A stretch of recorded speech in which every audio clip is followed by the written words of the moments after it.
Hello everyone, welcome to this short demo of Maestro Escape Room.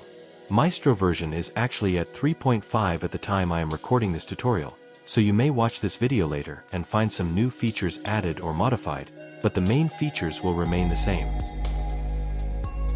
Let's start now by clicking the Start button.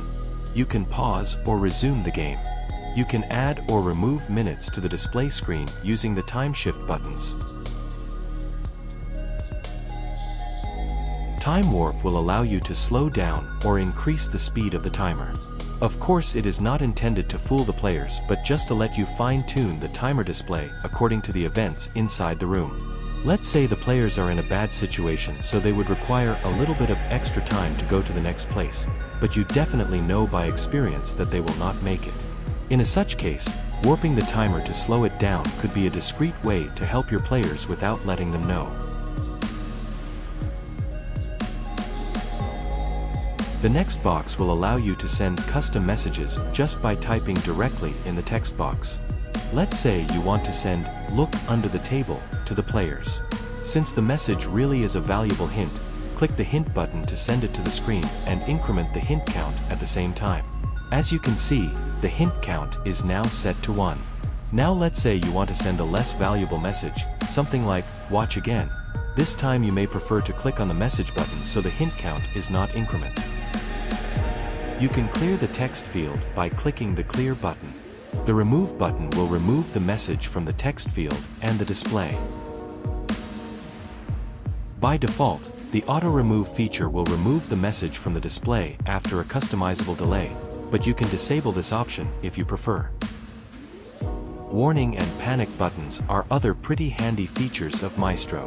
Click those buttons to instantly send alert messages. Let's see. The Warning button was predefined in the room settings to "Please don't do that," but you can personalize it at your convenience. And the Panic button default is a "Stop" message. Here again you can set it to a different message. And why this feature is so cool? That's because when a player is going to do something wrong, he will generally need less than 5 seconds to accomplish his will. That's why game masters have to react as fast as possible to avoid player causing irreversible damages into the room. Just hit the button to freeze the action, and when everybody is watching the screen, you can take your time to explain more in detail why you asked him to stop. This is a lifesaver for game masters. The Hint Preset button hides a powerful feature of Maestro.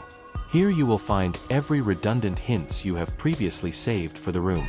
Its spatial presentation makes a huge difference on the time needed for you to find the right hint, since the hints are arranged to match the location of the concerned enigma. At the center of the screen, you will find different timers allowing you to get a quick look on elapsed and remaining so there's no possible confusions. At the end of the game you don't need to do tricky mental calculation to say to your players, "Oh, you did it well since you did it in 55 minutes and 42 seconds. The extra time toggle lets you decide what happens when the game duration is elapsed. Will you let the players continue or not? If enabled, the timer will go counting up in red to let the players know they are now playing on extra time. When disabled, the timer will stop in red and the game over image will be displayed.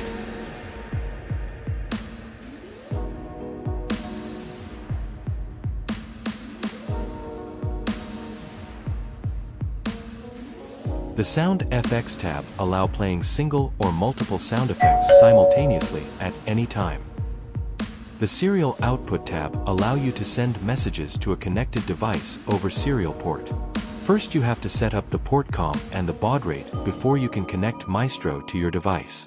Once the setup is complete, you will be able to send instructions to your device instead of sending hints to the display. Now let's have a quick look to the settings view. Click the gear icon on the bottom right to open it. Some settings requires admin privileges.